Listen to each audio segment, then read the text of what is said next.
우리가 구원에 대해서, 복음에 대해서 몰라도 상관은 없지만 이 구원에 대해서 알게 된다면, 복음에 대해서 분명하게 알게 된다면 우리들이 더 주님을 사랑할 수 있다는 것입니다. 그리고 주님께서 사랑하시는 그 사랑 안에서 더욱더 우리가 흔들림이 없이 행복하게 평안하게 살아갈 수가 있다는 것입니다. 여러분, 우리가 나중에 죽어서 천국에 가지만 하나님이 원하시는 것은 이 땅 가운데에서도 우리가 천국을 누리며 살아가기를 원하신다는 것입니다. 이 오중복음은 이러한 복음에 대해서 가장 우리들에게 잘 설명해 주고 있습니다. 복음의 핵심입니다. 그래서 앞으로 여러분들 누가 복음이 무엇이냐라고 물어보면 여러분 자신감 있게 복음은 우리들을 구원하신 하나님의 능력이고, 우리의 질병을 치료하시는 하나님의 능력이고, 우리를 축복해 주시는 하나님의 능력이고, 우리로 말미암아 하나님의 모든 것을 알게 하시는 성령의 충만함의 능력이고, 다시 이 땅에 우리를 데리러 오시는 그 재림의 하나님, 재림의 복음, 그것이 하나님의 복음의 능력입니다. 이것을 여러분 분명하게 말씀해 주실 수 있어야 됩니다. 근데 여러분, 우리가 신앙생활하면서 우리 여의도 순복음교회 다니면서 이 오중복음과 삼중축복이라는 소리는 귀가 따갑게 들었는데, 정작 우리가 그 안을 들여다보면 이 오중복음이 과연 무슨 의미가 있고 어떤 것인지, 어떤 능력이 있는지 우리 청년들조차도 잘 모르는 경향이 없지 않아 있는 것 같아요. 그래서 오늘부터 다음 주 초까지는 우리 이 오중복음을 여러분들에게 말씀을 드릴 것입니다. 가장 간단한 것 같지만 가장 기초가 되는 것이고 가장 근본이 되는 것입니다. 이것을 여러분 분명하게 믿고 흔들림이 없다면 여러분들은 복음의 능력 안에서 살아가는 그런 순돌이들이 될 줄로 저는 믿습니다. 첫 번째, 중생의 복음이죠. 주님께서 우리들에게 오셔서 우리들을 구원하셨습니다. 첫 번째 무엇을 구원했냐? 우리들의 영혼을 구원했다는 것입니다. 죄로부터 죽을 수밖에 없는 우리들의 영혼을 구원하였다는 것입니다. 영혼이 잘 되는 것이 먼저입니다, 여러분. 변화는 내부에서부터 일어난다고 하잖아요. 우리들의 속사람이 변해야 된다는 것입니다. 우리들의 그것이 정체입니다. 우리들의 이 존재입니다. 이 생명이 바뀌어야지만이 그 모든 것들이 바뀔 수가 있다는 것입니다. 위에서부터 단추를 채우는 것이 아니라 안에서부터 단추를 채워야만 된다는 것입니다. 옷을 입을 때 여러분 와이셔츠를 입고 단추가 있습니다. 겉옷이 있습니다. 코트가 있습니다. 코트 단추부터 잠그고 나서 양복 단추를 채우고 이 와이셔츠 단추를 채우는 게 쉽습니까? 어렵습니까? 어렵죠. 잘 안 될 것입니다. 옷을 입으려면 여러분 안에서부터 와이셔츠 단추부터 채우고, 그 다음에 양복 단추 채우고, 그 다음에 코트의 단추를 채워야지 그것이 정상이라는 것입니다. 이것이 옷 입는 방법입니다. 근데 많은 사람들이 이러한 방법과 이러한 절차를 무시합니다. 우리 영혼부터 구원받고 나서 범사가 잘 되고 강건하고 하는 그런 순서가 있는 것인데 우리는 겉옷부터 입으려고 합니다. 속에는 아무것도 안 입었으면서 속은 단추 채우지 않아서 너덜너덜 거리면서 바람이 숭숭 들어오는데 우리는 겉옷을 채웠다고 살아가고 있습니다. 와, 나 멋있는 코트를 입었잖아. 근데 그 코트를 벗으면 그 안에는 그러는 것이죠. 우리 아이 얘기 한 번 더 하면요. 우리 딸이 있는데 되게 이쁘게 생긴 딸입니다. 근데 이쁘게 생긴 것과 생활은 영 반대예요. 지 오빠도 방을 안 치우지만 걔도 만만치 않습니다. 근데 방에 들어가 보면 그래도 깨끗해요. 발 디딜 때는 있어요. 근데 옷장을 열면 이게 여자아이의 17살 된 여자아이의 장롱일까 의심이 돼요. 우리 아들만 양말을 쑤셔서 아무 데나 넣는 것이 아니라 우리 딸들도 스타킹부터 시작해가지고 아무 데나 쑤셔놓고 그렇게 살더라고요. 겉보기에는 괜찮은데 뚜껑을 열면 그 안에 정리되지 않은 모든 물건들이 잔뜩 쌓여져 있는 것입니다. 그래서 무슨 물건을 하나 찾으려면 그걸 다 뒤집어내야 되고, 웃고 있는 자매들은 다 동의를 하는 것 같습니다.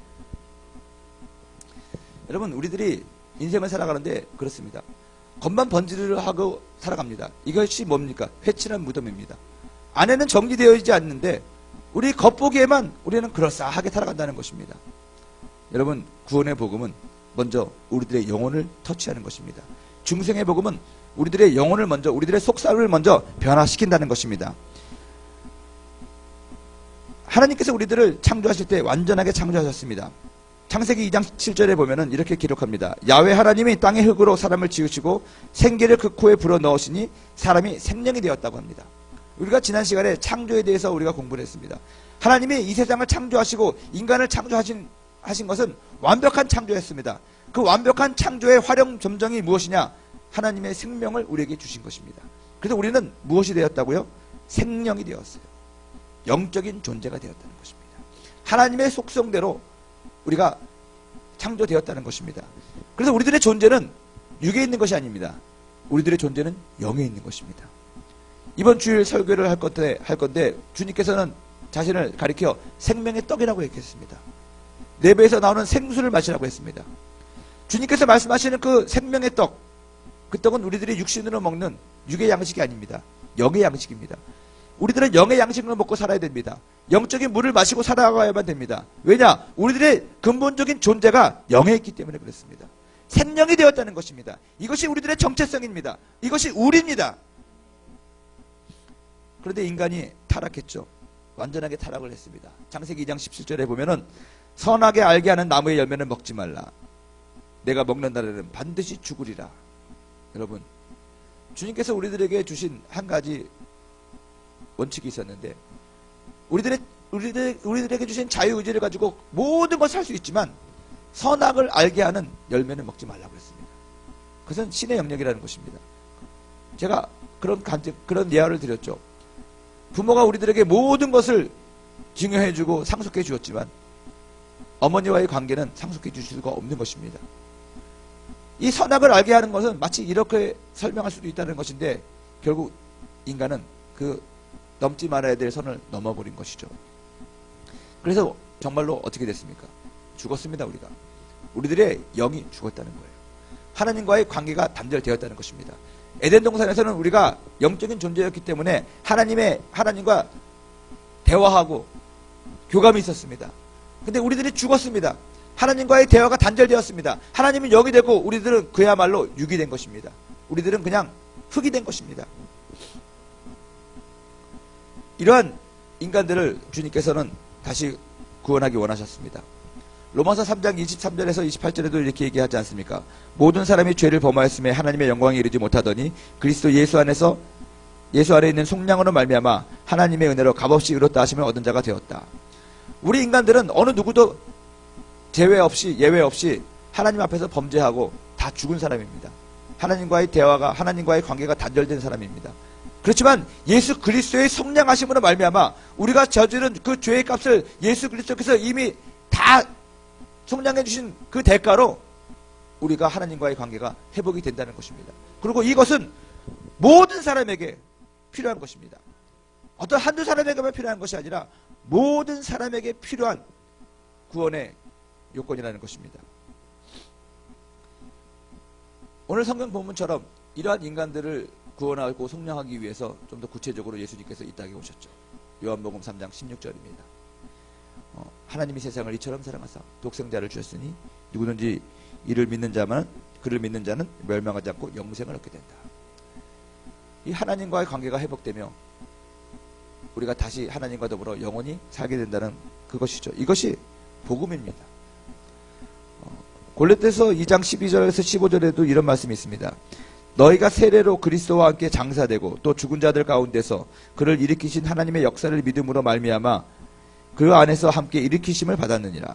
또 범죄와 육체의 무할례로 죽었던 너희를 하나님이 그와 함께 살리시고 우리의 모든 죄를 사하시고 우리를 거스르시고 불리하게 하는 법조문으로 쓴 증서를 지우시고 제하여 버리사 십자가에 못 박으시고 통치자들과 권세자들을 무력화하여 드러내어 구경거리로 삼으시고 십자가로 그들을 이기었다. 여러분, 우리들이 죄를 짓고 타락함으로 말미암아 우리들은 마귀의 종이 되었고 마귀의 고소를 받았습니다. 마귀가 우리를 고소했습니다. 합법적인 것입니다. 하나님이 당신의 생명을 주기까지 창조한 이 위대한 당신의 자녀들이 당신을 배반하고 법을 어겼습니다. 죄를 지었습니다. 자, 이거 보십시오. 마귀는 항상 우리들을 송사합니다. 예나 지금이나 계속해서 우리들을 송사합니다. 너 뭐 잘못했지?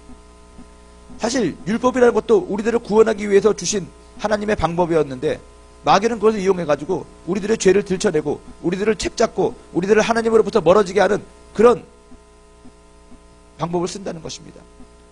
법적으로 보면 우리는 꼼짝없습니다. 유죄입니다. 근데 예수 그리스도께서 오셔서 십자가 위에서 그 모든 것들을 우리가 치러야 될 모든 죄의 대값을 다 치러주시고 그 법조문을 우리를 불리하게 만드는 우리를 유죄로 만드는 그 법조문을 찢어버렸다는 것입니다. 여러분 이러한 체험이 있어야 됩니다.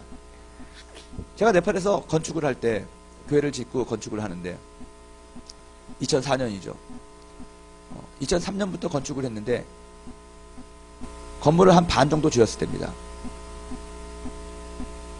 처음에 교회에서는 저희가 그때 성도가 별로 없었습니다. 처음에는 한 300명 정도까지 막 올라가다가 또 어떤 일이 있어가지고 성도들이 다 빠져나가서 그 당시에 정말 한 70명 정도 남았습니다. 그리고 조그만 방에서 방을 얻어가지고 교회를 하고 있었습니다. 근데 주님께서 저에게 교회를 건축하라는 마음을 주셨고 그 당시에 또 선교대회에 왔을 때 2003년도에 선교 특집 네팔을 찍었는데 그때 당회장님이셨던 조영기 목사님이 감동을 받으셔가지고 그때 뭐 교회가 없으니까 막 산 위에서 예배 드리는 거 있고 막 그런 거 막 보여줬거든요. 그랬더니 감동받아가지고 어느 권사님이 헌금을 많이 하셨는데 원주민 선교에 의미 있게 써달라고 그랬다고 하면서 저를 불러와가지고 돈 3,500만 원을 주셨습니다. 이거 가지고 교회를 지으라고. 일단 목사님이 주시니까는 감사함으로 받긴 받았는데 그때부터 걱정입니다. 야, 이 돈으로 건축을 해야 되는데 우리는 성도들도 없고 어디다 건축을 하냐. 그리고 이걸로 다 할 수 있을까? 아무리 네팔이 가난해도 3,500만 원 가지고 땅 사고 건축하기에는 부족한데 그래도 또 주님께서 목사님 통해서 하라고 한 거니까 순종하면서 해야겠다. 그래서 건축을 시작을 했는데 땅을 찾다 보니까 1,500평 정도 되는 땅을 만났습니다. 너무 마음에 드는 거예요. 신도시 시작되는 거기고 막 그러고 그 땅 기도만 하면 그 땅이 내 땅인데 그 땅 값이 그 당시에 한 7천만 원 정도 됐습니다. 내가 가지고 있는 거는 3,500만 원인데 야 이걸로 땅도 사고 건축도 해야 되는데 저 땅을 사기에는 반값밖에 안 되는데 어떡하냐. 기도하는데 갑자기 땅 주인이 와가지고 나보고 땅을 사래요. 돈이 반밖에 없는데 잘라서 팔면 안 되니? 안 된대요. 그러더니 그 친구가 그래요. 외상으로 줄 테니까 그냥 반만 내고 너는 그래도 그때 네팔 특파원으로 있었으니까 제 신분을 보고 진짜 돈을 하나 없고 가난한 사람인데 겉모양은 그럴싸하잖아요. 저널리스트 막 그러니까 네가 나를 속이겠냐. 내가 하실 테니까는 차용증 하나만 쓰고 내 1년 후에 나머지 잔금 주면 된다. 그래가지고 뭐에 홀렸는지 그냥 사버렸습니다. 50% 주고 산 것이죠. 그리고 내년에 이제 나머지 땅값 3,500만 원 주기로 하고 그리고 이제 건축을 해야 되는데 또 하나님이 그랬다고 생각을 했습니다. 건축업자들이 와가지고 뭐 시멘트도 벽돌이든 외상으로 다 주겠대요. 내년에 주면 되잖아. 네가 돈 생길 때 주면 되잖아. 이 네팔 사람들이요. 이 계약서도 없고 아무것도 없어요. 그냥 내년에 주면 되잖아. 뭐 우리끼리 친구인데 막 은혜 받아가지고요. 야, 하나님이 또 이런 재밌는 건 생전 처음 보는 사람인데 나보고 친구가 된다 그러고 헤이 사티 막 그러면서 막 주니까 모든 것을 외상으로 사가지고 맨날 차용증 다 써주고 건축을 했는데 정말 기적적인 얘기는요. 건축을 하는 1년 동안 한 사람도 저한테 건축 헌금을 준 사람이 없어요. 이상하죠. 다 빚인데 건물은 올라가기 시작했습니다. 그래가지고 건물을 반 줬을 때 제가 갚아야 될 돈이 한 8천만 원 정도 됐습니다. 쓰고 나서 보니까는 맞네. 근데 이 네팔 사람들 가난한 사람들이 어떻게 이걸 주고 이 시간이 많이 갔네. 아무튼 그랬습니다. 근데 갑자기 이 사람들이요 돈 받을 때가 되니까 돌변해가지고요 돈 달라고 그러고 막 전화하고 새벽 4시에 우리 집에 찾아와가지고 있고 그야말로 해결사 같은 사람이 와가지고 예배 시간마다 탁 앉아서 날 쳐다보고 있고 돈 달라는 거예요 이제는. 그리고 선교대회 나갈 때가 돼가지고 막 간다고 그러니까 더 도망갈까봐 막 그러고 아주 괴롭더라고요. 정말 그때 스트레스를 엄청 많이 받았습니다. 야, 이 8천만 원을 어디서 구하냐. 안 그러면 그 사람들이 고발하고 이거 완전히 땅도 뺏기고 아무것도 못하게 생겼는데 참 괴로웠습니다. 여러분 빚쟁이에 시달리는 마음이 이런 것이구나. 그때 깨달았어요. 정말로 힘들었어요. 빚 독촉 받는 거. 네팔에도 막 해결사 같은 사람이 와가지고 내 앞에서 말하면서 사과 깎아요. 참. 그래가지고 왔는데 한국에서도요, 고난은 마찬가지였습니다. 정말, 막 사람들이 왜 변성교사는, 땅 조금만 사면 되는데, 저 욕심이 많아가지고 저렇게 사가지고, 사고치고 우리한테 해결해달라고 그런다고 그러고, 막, 핍박을 하고, 또 내가 또 겸손하게 또, 해주십시오. 그러면 되는데, 또 내가 또 뭐가 잘났다고 또 있는 할 말은 다 하고 살거든요. 그러니까 어른들은 별로 안 좋아해요. 그래가지고, 정말, 그때 어려웠습니다. 힘들었습니다. 근데 하나님이 역사하시니까요, 기적 같은 일을 벌여주는 거예요. 이제 선교대회 끝나고 돌아가기 열흘 남았는데요. 막 하나님께서 막 그냥 진짜 쓰나미 같은 그런 공급하심을 주는 거예요. 제가 어느 지성전 갔는데요. 설교 끝나고 사부 예배 설교 끝나고 가는데 엘리베이터 사람들이 와가지고 기도를 받았거든요. 그래서 저는 그냥 기도를 해줬는데 갑자기 넘어갔어요. 그 사람이. 네팔에서도 안 넘어가는 사람이 왜 그날 넘어갔는지. 그러더니 막 그다음부터 사람들이 막 줄을 서가지고 저한테 기도 받으러 오더니 안수 집사님들이 저를 데리고 그 엘리베이터로 피신시켰거든요. 그랬더니 엘리베이터 안으로 막 봉투에다 돈을 넣어 집어 던져요, 저한테. 갑자기 조영기 목사님이 부르더니 막 헌금을 쇼핑백에다가 담아가지고 저한테 막 주세요. 몇천만 원을. 그러더니 장로들은 돈을 아끼는 것이 교회를 위하는 것이라 하는데 네팔에는 자네가 전문가니까 자네가 필요한 거 다 해야지 하면서 막 이렇게 하다 보니까 여러분 열흘 만에 그 8천만 원이 다 채워진 거예요. 할렐루야. 그래서 야 이거 진짜 하나님이 역사하시는구나. 그래서 그 돈을 가지고 네팔에 갔습니다. 7월 31일까지 제가 돈을 갚아야 되는데 제가 네팔에 도착한 날은 7월 10일이에요. 그래서 우리 리더들한테 다 전화 걸어가지고 다 모여라. 7월 12일이 월요일이었어요. 그때. 빚쟁이들 다 불러라. 그래가지고 빚쟁이들 다 불렀습니다. 땅 주인, 그 다음에 시멘트 아저씨, 벽돌 아저씨, 철근 아저씨, 나무 아저씨, 목공소, 플럼버들 다 불렀습니다. 그리고 저는 8천만 원을 네팔 돈으로 다 바꿨습니다. 네팔 돈으로 8천만 원을 바꾸면은요, 돈이 얼마큼 쌓이냐면요, 정말로 책상 이만한 것에 이렇게 쌓입니다. 그러면 그것을 봉투 그 딱 쇼핑백마다 딱 돈을 현금으로 다 넣었어요. 넣고 우리 집사님들하고 성도들 뒤에다가 쫙 세우고 딱 기다리고 있었습니다. 1시에 왔어요. 그래가지고 얘기했습니다. 땅주인 나오라고. 땅주인 나머지 3,500만 원 잔금 여기 있어. 그래가지고 돈을 딱 주고 차용증 내놔. 딱 받고. 시멘트 아저씨 딱 주고 외상값 차용증 내놔. 돈을 그때 싹 갚았습니다. 그러고 나서 성도들 앞에서 그 차용증을 다 찢어버렸습니다. 이제 합법적으로 이 땅은 이 교회는 우리 것이 되었습니다. 할렐루야. 사람들이 박수치고 막 좋아했습니다. 땅 주인이 저한테 와가지고 아쉬운지 돈이 갑자기 그렇게 많은 걸 보면서 다른 생각이 든 것이죠. 아유 1년 동안 땅값도 많이 오르고 나는 이자도 안 받고 그러는데 좀 더 줘야 되는 거 아니냐고. 그래서 알았다고 일로 오라고. 그래서 기도 딱 해줬습니다. 예수 이름으로 축복받으라고. 그래가지고 그날 그 모든 것이 해결되었습니다. 근데 우리 성도의 간증 가운데 하나가 뭐냐면 선교사님 정말 그 차용증 다 찍고 이 땅이 이 교회가 우리 교회가 됐다는 것이 너무너무 기쁩니다. 그런데 나는 이 기쁨보다 정말로 골로에서 오늘 이 성경 본문 말씀처럼 마귀가 우리들을 상소하고 참소하는 그 법조문으로 쓴 의문에 쓴 증서를 예수 그리스도께서 십자가를 통해서 다 찢어버리고 그것을 무력화시키고 우리들에게 완전한 구원을 주었다는 것이 이런 뜻이라는 것을 오늘 이 사건을 통해서 깨닫게 되었습니다. 나는 우리 교회가 이 땅이 우리 교회가 된 것보다 구원받은 십자가를 인하여 구원받은 기쁨이 더 큽니다. 여러분 예수 그리스도의 십자가가 우리의 목을 쥐고 있는 그 모든 차용증을 찢어버리고 무력화시키고 완전한 우리의 소유가 됐다는 그 확신의 증거라는 것입니다. 예수 그리스도의 복음이 이렇습니다. 이것을 믿고 이제는 더 이상 죄 가운데 우리가 살 필요가 없다는 것입니다. 더 이상 죄 착각 가운데 살 필요가 없다는 것입니다. 자유자가 되시길 바랍니다. 기쁨의 사람이 되길 바랍니다. 하나님이 주시는 능력을 받고 살아가시기를 주님의 이름으로 축원드립니다. 이것이 중생의 복음입니다. 이런 사람에게 성령이 내주하시고 성령이 도와주시고 하나님의 자녀로서 능력 있고 기쁘고 행복하게 이 땅 가운데에서 모든 축복을 누리며 그 축복을 사람들에게 전해주며 살아가는 순돌이라는 것입니다. 오늘 이 아침에 여러분들에게 특별한 구원에 관한 확신이 생기기를 바랍니다. 예수 그리스도의 십자가의 능력이 다시 한번 여러분들의 마음 가운데 회복되기를 바랍니다. 여러분들의 마음을 묶고 있는 의문에 쓴 중서를 지금 찢어버리시기 바랍니다. 십자가 밑으로 들어가서 모든 죄책감을 버리시기 바랍니다. 자유케 되길 바랍니다. 주가 주시는 축복과 은혜 가운데 살아가시기를 주님의 이름으로 축원드립니다. 우리가 기도하고 우리가 간구하면 하나님의 성령이 우리들을 그렇게 만들어 주실 것이고 우리들에게 확신을 주실 거라고 저는 믿습니다. 기도하겠습니다.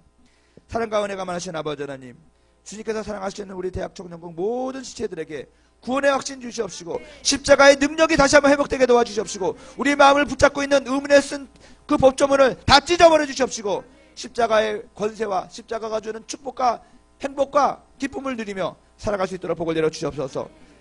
중생의 복음에 대해서 온전한 깨달음과 그 중생의 복음이 주는 은혜들을 공급받고 살아가는 귀하고 복된 청년들이 되게 도와 주시옵소서. 예수님의 이름으로 축복하고 기도합니다. 아멘.